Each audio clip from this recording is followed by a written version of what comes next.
어쩌면 우리 신앙생활에 굉장히 중요한 요소인데 많이 등한시하고 있어서 아버지 하나님께서 한 번 더 구원을 맞이해서 우리들에게 허락해 주는 경고는 바로 기도입니다.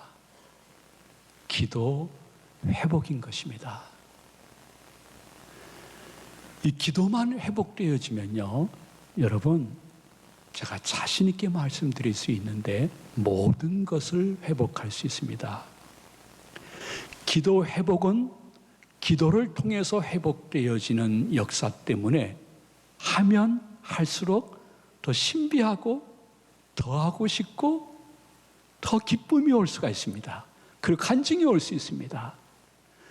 모든 경건의 회복은 기도 회복에서 시작되는 줄로 믿으시기 바랍니다.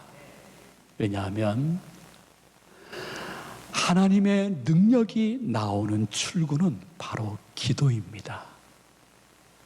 그리고 그 하나님의 능력이 나에게 들어오는 입구도 바로 기도입니다. 여러분이 만약에 기독교인이라면 한 번쯤 이 말씀을 마음에 새겨야 될 것입니다. 기도는 하나님의 능력이 나오는 출구이자 기도는 하나님의 능력이 나에게 들어오는 입구이기 때문에 기도 생활이라는 것은 상대적인 의미가 있는 것이 아니라 절대적인 의미가 있습니다.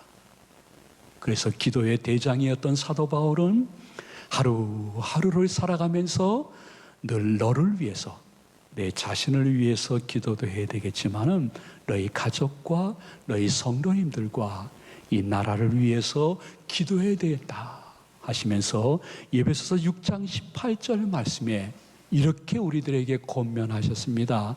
우리 한번 다 같이 봉독하도록 합니다.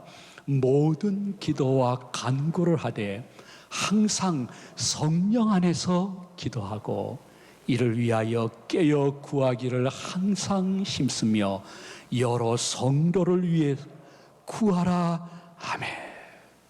사랑하는 모든 제가족 여러분, 대면 예배를 드리던 영상 예배를 드리던 이번 9월달이 자신과 자신의 가족과 성도님과 대한민국을 품고 기도하는 회복이 있어짐으로 말미암아 그동안 보류되었던 여러 가지가 회복되어지는 것을 경험하는 성도님들 되시기를 이 말씀을 준비해 주신 예수님의 이름으로 축원해드립니다.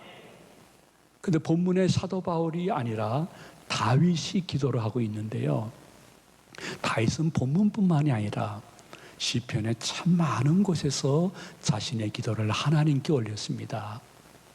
그런데 다윗의 기도 중에 특징 중에 특징은 무엇일까? 그 특징을 한마디로 말씀드린다면 이러한 것입니다. 감사와 찬양은 기도의 문을 여는 열쇠입니다. 여러분, 감사와 찬양이 담긴 기도는 하나님이 거절하기가 힘드십니다. 그것이 다윗이 자신의 기도와 기도 결과를 보면서 우리들에게 지금 말씀해 주고 있는 좋은 교훈인 것입니다. 감사와 찬양이라는 것은 히브리 원어를 보게 되어지면 같은 어근에서 시작이 되어집니다. 그러므로 감사와 찬양은 마치 쌍둥이 같은 것입니다. 여러분 기억나시죠? 어느 해 어느 순간 감사가 많이 터졌습니다. 그때 여러분 찬양도 많이 불렀을 것입니다.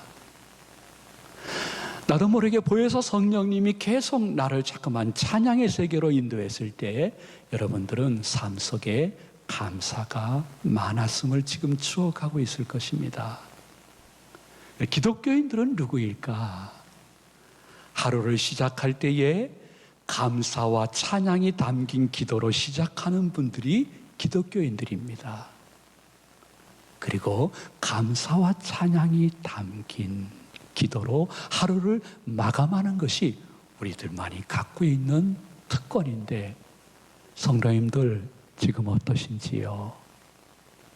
자신의 기도 생활을 한번 잠시 돌이켜봅니다. 목사님, 사는 게 너무 힘들고 바빠요. 바빠서 기도할 시간이 솔직히 없습니다.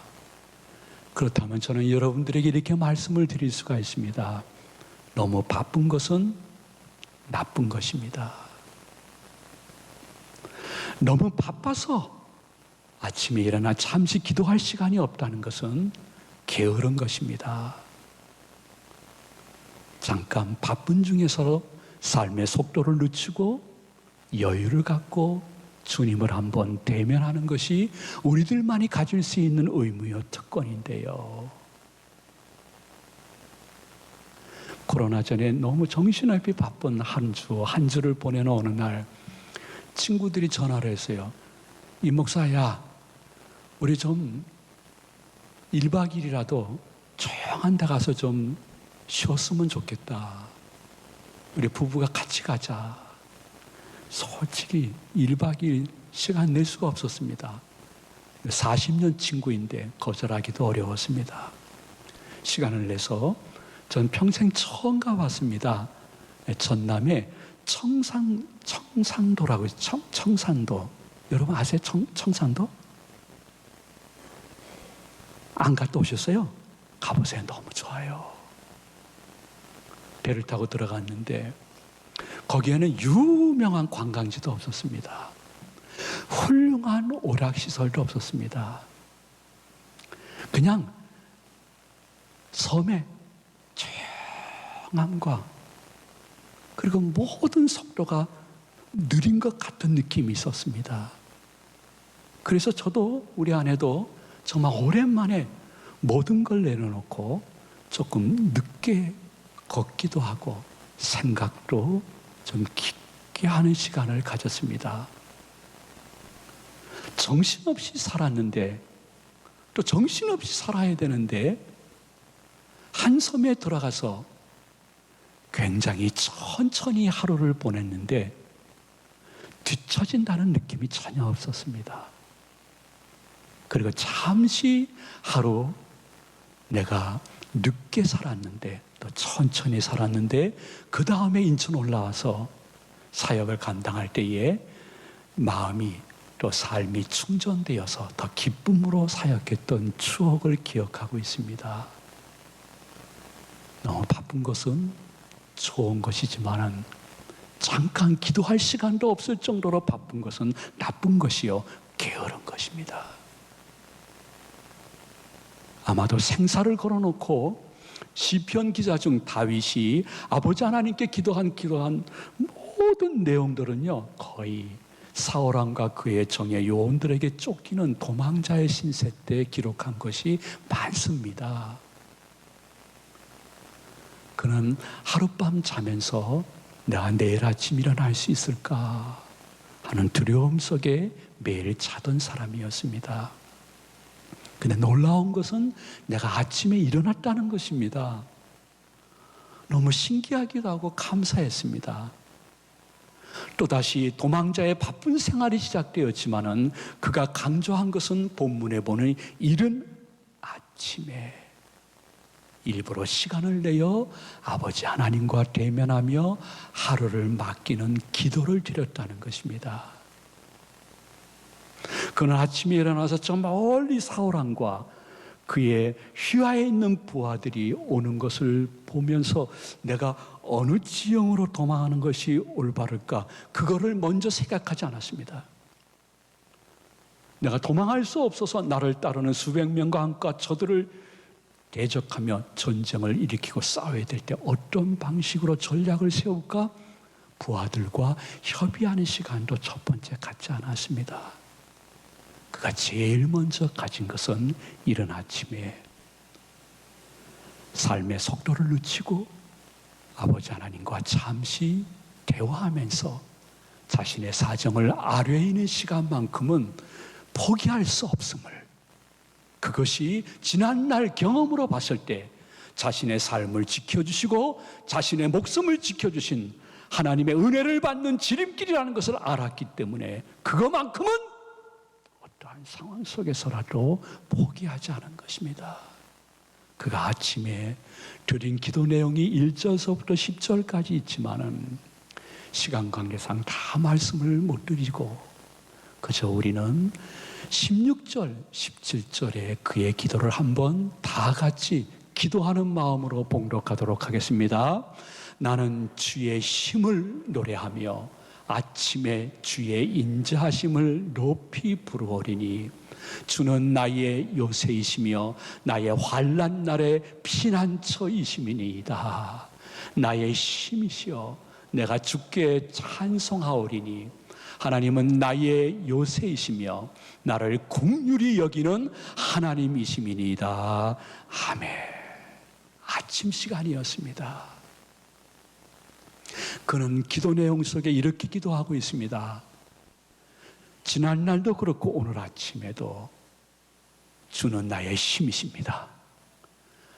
나는 아버지 하나님을 노래하며 찬미하며 감사하며 하루를 시작하기를 원합니다. 늘 그러하셨듯이 오늘 하루도 오직 주님만이 나의 요새시여 피난처시여 아버지 하나님만이 나를 긍휼히 여기시는 하나밖에 없는 님으로 역사하실 줄로 믿습니다. 그 고백인 것입니다. 그가 이른 아침에 이 기도를 드리는 것은 잠이 안 와서 일찍 일어나 드리는 기도가 아닙니다. 자기 곁에 한 몇백 명이 우리 다윗 훌륭하신 분인데 역시 아침도 저렇게 하나님께 기도하고 있구나 체면치레로 기도한 것이 아닙니다. 그는 지난 날을 돌이켜봤습니다.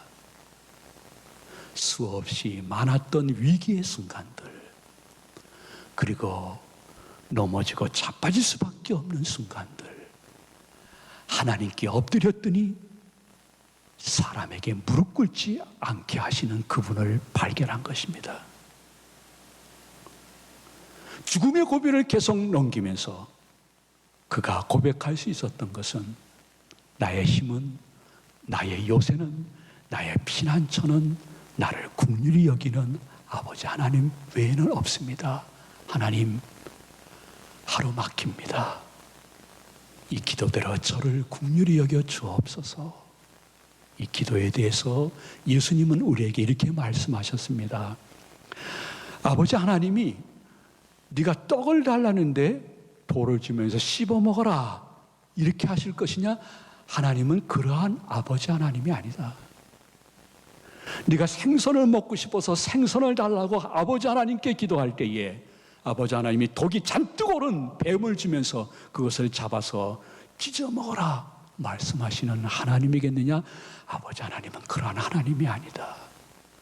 세상의 육신의 아버지도 할 수 있거든 자녀들에게 좋은 것을 주고 싶고 자신을 희생하면서까지 자녀에게는 좋은 것을 주고자 하는데 하늘에 계신 내 아버지 하나님은 네 영혼을 위해서 예수님까지 십자가에서 주셨다. 근데 육신의 그 문제를 위해서 그분이 응답하지 않겠느냐? 기도하지 않기 때문에, 혹은 기도에 간절함이 들어가지 않기 때문에 아직도 그 문제가 보류되어 있다는 사실을 말씀해 주시면서 여러분들에게 잠시라도 아버지 하나님께 기도하는데 한번 굶주림이 있고 그 굶주림을 채울 수 있는 거룩한 구원을 보낼 수 있는 제 가족 모두가 되어지기를 주님의 이름으로 축복을 드립니다. 사랑하는 제 가족 여러분, 다윗과 성경에 나타난 모든 위대한 믿음의 선진들의 모습의 기도는 비현실적인 기도드리지 않았습니다. 추상적으로 아버지 하나님이 뭐 기도하는 것이야 알지 못할 정도의 기도드리지 않았습니다. 본문의 다윗의 기도의 특징은 자신과 자신의 일행에게 지금 현실적으로 나타나고 있는 이 어려움을 비껴가게 하실 아버지 하나님께 간구 기도를 드린 것입니다. 시간 관계상 다 읽지 못했지만은 어떻게 보면 이건 기도라기보다는 떼쓰는 것 같기도 하고 화낸 것 같기도 합니다. 다윗의 본문뿐만이 아니라 시편에서 나타나는 많은 그의 기도를 보게 되면 자신의 감정이 많이 포함되어 있고 어떤 때는 막 격노하는 듯한 내용도 포함되어 있습니다. 본문에 다윗이 쫓기면서 도망자의 신서로서 아버지 하나님께 기도하는 기도 내용을 한번 들어보십시오.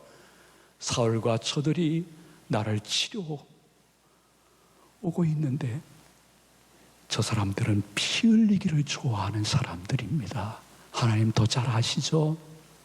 오늘 하루도 아버지 하나님이 피 흘리기를 좋아하는 저들의 손에서 저를 건지시고 구원하여 주시옵소서. 저들은 마치 맹견, 독이 오른 개처럼 으르렁대면서 저에게 달라붙어 저를 죽이고 동료들을 죽이려고 하는데 아버지 하나님, 저와 동료들을 구원하시고 다시 살리시기 위해서 죄송합니다 그런 표현도 없습니다. 일어나소서! 기도하고 있습니다.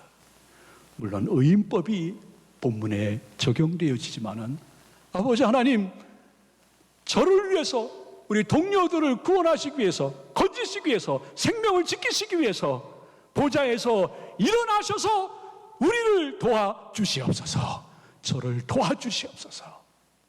현실적인 문제를 가지고 심지어 나중에 기도할 때 이렇게까지 기도했습니다. 나를 치료하는 저 사람들이 하나님의 징벌과 보응을 받는 것을 제 눈이 볼 수 있도록 역사하여 주시옵소서. 우리 한번 10절을 다 같이 한번 봉독하도록 하겠습니다. 나의 하나님이 그의 인자하심으로 나를 영접하시며 하나님이 나의 원수가 보응받는 것을 내가 보게 하시리이다. 아멘. 하나님은 인격적인 하나님이기 때문에, 우리의 영혼을 예수님을 통해서 이미 구원하셨기 때문에 우리의 육신의 삶 속에서 현실적인 문제를 간구기도하는 성도들의 기도를 듣기를 좋아한다는 것을 다윗이 알고 있었고 우리 제2교회 성도님들이 아셔야 되는 것입니다. 그래서 그는 계속해서 현실적으로 이렇게 기도를 올리고 있습니다. 우리 한번 13절, 14절을 다 같이 봉독합니다. 진노하심으로 소멸하시되 없어지기까지 소멸하사 하나님이 야곱 중에서 다스리심을 땅끝까지 알게 하소서. 셀라. 그들에게 점으로 돌아와서 개처럼 울며 성으로 두루 다니게 하소서. 그들은 먹을 것을 찾아 유리하다가 배부름을 얻지 못하면 밤을 새우려니와. 무슨 말씀이에요? 아버지 하나님, 독이 오른 개처럼 저에게 달려드는 저 사울과 그 무리들이 하나님의 능력에 의해서 개처럼 성을 두루두루 다닌다 할지라도 배부를 것을 얻지 못하고 그대로 자는 역사가 나타나게 하여 주시옵소서. 그래서 아버지 하나님이 최후의 승리자가 되시는 것을 모든 사람들이 보게 하여 주시옵소서. 여러분, 때로는 아버지 하나님께 자신에게 지금 다가오는 이 현실 때문에 자신의 감정을 아버지 하나님께 있는 그대로 한번 바쳐보고 기도해 볼 수 있는 다윗의 간구 기도가 1년에 한두 번이라도 나의 간구 기도가 되기를 성령님이 요구하고 있는 것입니다. 사랑하는 성도 여러분, 간구 기도는 무엇일까요? 다윗이 우리들에게 보여주는 간구 기도는 최소한도 3가지가 담겨져 있습니다. 첫 번째는 이른 아침 시간을 정합니다. 집 밖으로 나와서 장소를 정합니다. 그리고 오늘의 기도 제목을 정하고 아버지 하나님께 올리는 것이 일반 기도와 다른 간구 기도인 것입니다. 시간을 정하고 장소를 정하고 기도 제목을 정해서 여러분이 섬기고 있는 제2교회 본당이든지 아니면 내가 거하고 있는 그 침상에서 이른 아침 벗어나 아버지 하나님께 간구 기도 드리는데 좀 굶주림이 있고 그 굶주림이 채워지고 하나님과 교제하는데 승리할 수 있는 9월이 되어지기를 이 말씀을 준비해 주신 예수님의 이름으로 축복을 드립니다. 하나님의 말씀을 마칩니다. 여러분, 한 가지는 가끔은 기억하시면 좋을 9월의 명언입니다. 그것은 여러분의 하루하루의 삶 속에 하나님을 소외시키면 여러분이 소외가 되는 순간이 있을 것입니다. 그러나 하나님을 소외시키지 않으면 여러분 소외되지 아니한 삶을 살 수 있습니다. 내가 하나님을 경외합니다. 즉 하나님을 두려워하고 사랑합니다 하면서 간구기도 드리는 흔적이 없으면 하나님을 이미 소외시킨 것입니다. 그러면 소외될 일이 있고 나중에는 하나님께 소외될 수도 있습니다. 다른 사람이 나를 소외시키는 것이 아닙니다. 기도하지 않는 내가 나를 소외시키는 것입니다. 기독교인이 기도의 양과 질을 제가 말씀드리는 것은 아닙니다. 그건 성령에 의해서 기도의 시간이 깊어지면 깊어질수록 이루어질 수 있는 것이지만은 다만 한 가지, 하나님을 경외한다고 하면서 하루에 기도할 시간이 없다고 하면 하나님을 소외시키는 것이요, 자신의 삶에 소외가 있든지 나중에는 잠시라도 하나님이 소외하시면 이것처럼 아픈 기독교인은 없을 것입니다. 특별 새벽 예배 40일도 아닙니다. 20일도 아닙니다. 짧은 한 주간 기도할 때에 아버지 하나님은 여러분들에게 깨달음도 주시고 그 기간 내에 여러분의 육신이나 삶이나 마음속에 응답을 주실 것입니다. 기대하고 기다리는 여러분들에게 작정 기도 시간 내에 아버지 하나님이 응답이나 혹은 깨달음을 주는 은혜를 받으시는 분이 이 말씀을 듣는 분 중에 분명히 계시기를 축복을 드립니다. 동시에 하나 기억하셔야 됩니다.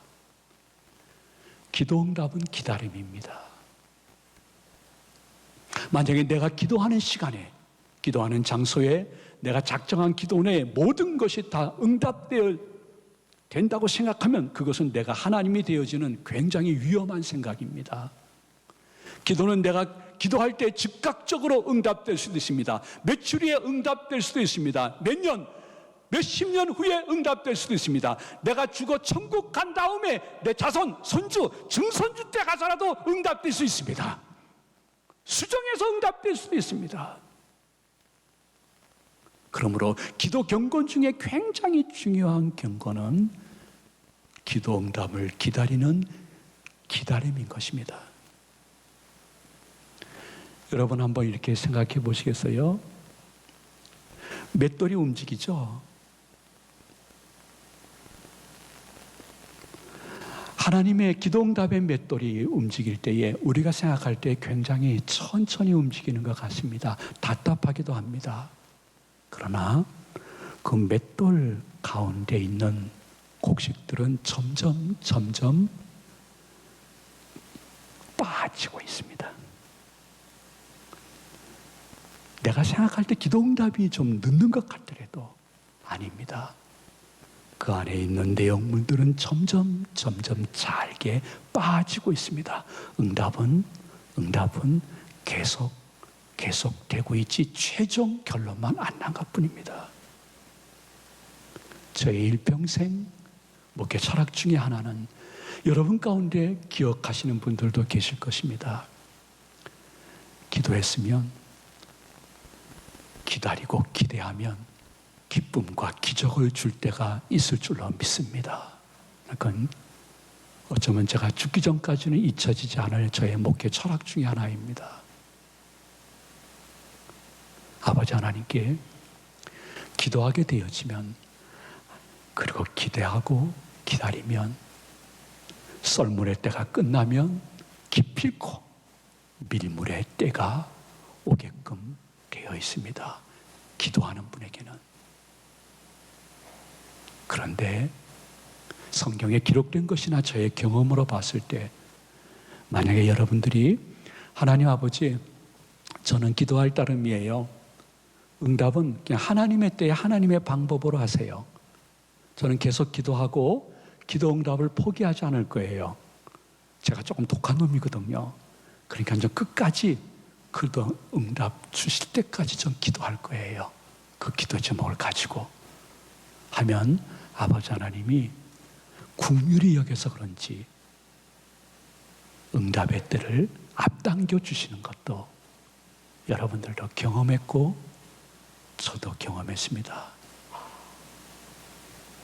성도는 딱 두 종류로 기도 생활 가운데 나눠진다고 생각합니다. 첫 번째는요, 그냥 평범한 성도입니다. 기도했는데 응답의 때가 점점 늦어지면 야야야 기도해도 소용없어 하고 기도를 포기하는 성도입니다. 그런데 조금은 비상한 비범한 교인이 있습니다. 어떠한 성도일까요? 기도했는데 내 기도대로 응답되지가 않았습니다. 그러면 더 기도해야지. 더 기도해야지. 하나님이 응답하실 때가 분명히 있을 거야. 응답의 방법은 그분 손에 달려져 있을 거야. 난 더 기도할 거야. 동시에 하나님이 주시는 어떤 응답 선물보다는 나는 더욱더 아버지 하나님과 깊은 교제하는 데 신경 쓸 거야. 난 선물보다 하나님을 구할 거야. 여러분은 어떠한 삶을 살기를 원하십니까? 오늘 말씀 속에 성령님이 내 마음속에 간직해 준 것이 있으면 그 말씀을 붙잡고 많이 아는 것은 독이 될 수 있으나 적게 알아도 결단하고 실천하면 내게 복이 될 줄로 믿고 이 말씀을 실천할 수 있는 9월 한 달에 여러분의 삶이 되어지기를 주 예수 그리스도의 이름으로 축원합니다. 축원드립니다.